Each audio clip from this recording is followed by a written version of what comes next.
Greetings, everyone. Hope all of you are having an absolutely fantastic day. 2 days ago, PC Gamer came out with an article that, in my personal opinion, is a hit job. It to me comes off as an absolute hit job, not only against Obsidian, but also against Cain, which is freaking insane to me. And this is the second time in less than a month that I feel like they've done this. What is going on at PC Gamer? And the crazy thing to me is these two articles were written by two different people. So a couple of weeks ago, we went over the article where they're trying to drag Outer Worlds because of the connection with Microsoft and say, well, this reflects on how Microsoft is dealing with Israel and Gaza and a whole bunch of other crazy nonsense. There's nothing to do with the actual game, right?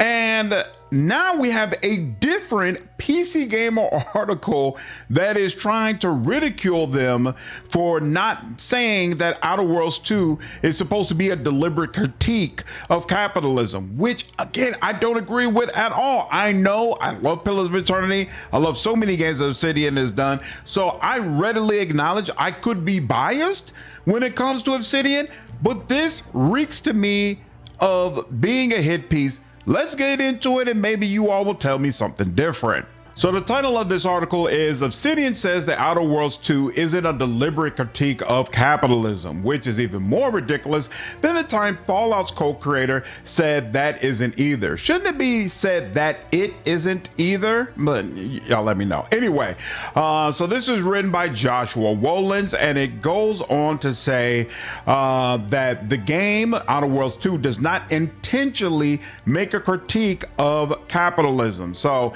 the Outer Worlds 2 director Brandon Adler, in a chat with the My Perfect Console podcast, said, "We're not going out of our way and saying, let's do a critique of capitalism as we currently see it. In general, what we like to do is, especially in the Outer Worlds, is a critique on the power structures, more of the people in power and how they abuse the people that don't have that power." Now, the article then goes on to mention Cain, saying, "This is not a new refrain for Obsidian or Obsidian adjacent projects. Last year, I wrote about Fallout co-creator Cain refuting the common notion that the original games were a deliberate critique of capitalism. Though Cain is fine with people making anti-capitalist readings of those games, in his mind, Fallout is a comment that war is inevitable given basic human nature." Now, let me be clear. I never played the first two Fallout games that Cain actually did. So maybe if I had played those games, I would understand the critique against him more and feel like, no, definitely Fallout 1 and 2 were all about American capitalism and a critique against it, et cetera, et cetera. But when I played Fallout 3 and Fallout New Vegas, I mean, it's literally in the tagline, war is inevitable, or rather, war never changes. It's not war in a capitalist society, there will always be war. Like, they're basically saying throughout history, regardless of what system you're in or what country you're in, war is something that is going to occur. I don't feel like it's really that crazy to have that stance, but let's go a little bit further. So PC Gamer says it's an absurd bit of sleight of hand if you ask me. If you ask me, sleight of hand? What? Especially in the Outer Worlds case. To claim you're talking about an ahistorical human nature or power structures is nonsense and makes any critique you do have to offer so vague and thin spread as to be essentially incoherent. What shapes that nature? What gives rise to those power structures? Under capitalism, it's the wage relation and the division of humanity into a great mass that has nothing to sell but its labor power and a thin sliver that has accumulated great oceans of capital which it defends with arms and the state. Certainly, yes, war and abuse of power in a general sense both exist throughout history, but their motivating factors and underlying logic have shifted over time. A peasant smallholder exploited by a local lord is subject to different historical and social forces than, say, an overworked laborer in an Amazon warehouse. Even even if it would suck to be the exploited party in either case. None of that shit has anything to do with the games. Am I crazy? Am I crazy? None of this has anything to do with the games. Again, I'm going to exclude Fallout, right? Because I didn't play those first two Fallout games. But when it comes to the Outer Worlds, in my opinion, by design, the Outer Worlds can't really be a critique on capitalist systems. Why? Because it allows you to fully participate in the system. Like, to me, in order to take something and say, I'm going to critique it and show how terrible it is, you would essentially have to prevent the player from assisting and being a part in that system. Like, you can look at Star Wars and say, part of that world, if you choose to look at the movies that way, is a critique of imperialism. It's a critique of imperialist powers. But you can say that about it because you spend the entire, at least those first three movies that came out, you spend the entire time following Luke Skywalker. And Luke stands for humanity, for justice. He stands against war. He stands for peace.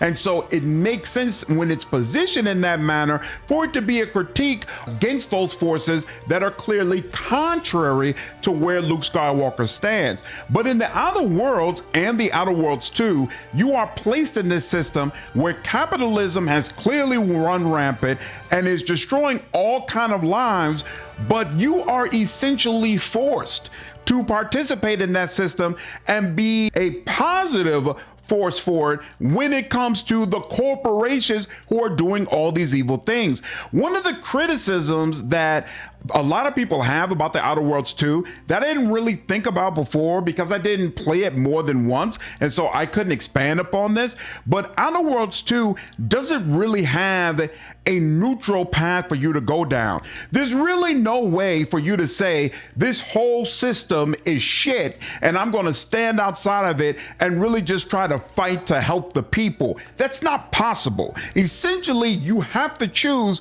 one or both factions who are doing crazy, evil, terrible things and help them if you want to have any semblance of a real playthrough through the game. It's not even remotely close to a critique. It's clearly not trying to be a critique.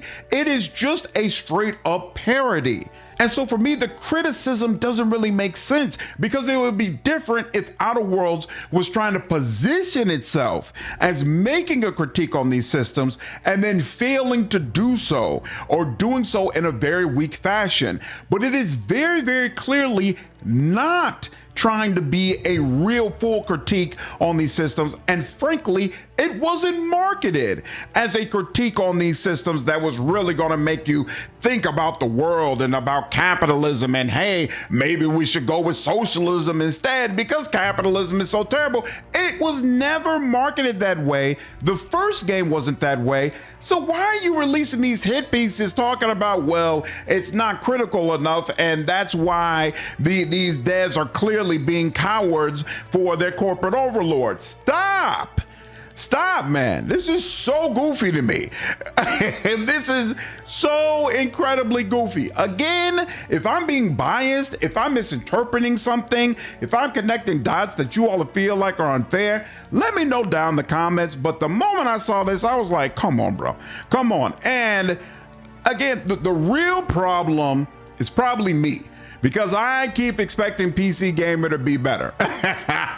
I'm used to PC Gamer being a place where I could come and get thoughtful articles, thoughtful information, well thought out reviews, all that good stuff. And when I see crap like this, it really touches a nerve. Like, yo, I'm not interested in this particular outlet going downhill. I know there are plenty of others that have.